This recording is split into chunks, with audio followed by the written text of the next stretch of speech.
You ask Tiger to calculate. This deals with linear inequalities with one unknown.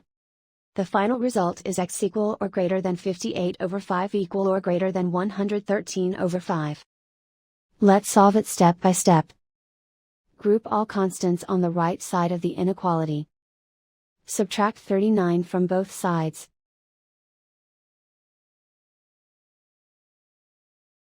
Simplify the arithmetic.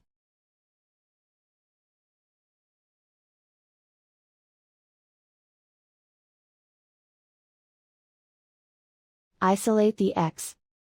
Divide both sides by -5. Whenever you multiply or divide by a negative, reverse the inequality sign.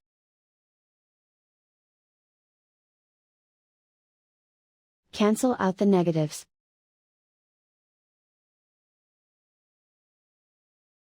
Simplify the fraction.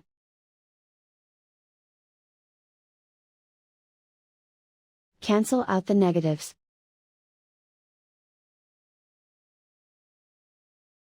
Plot the solution on a coordinate grid. And so the final result is x equal or greater than 58 over 5 equal or greater than 113 over 5.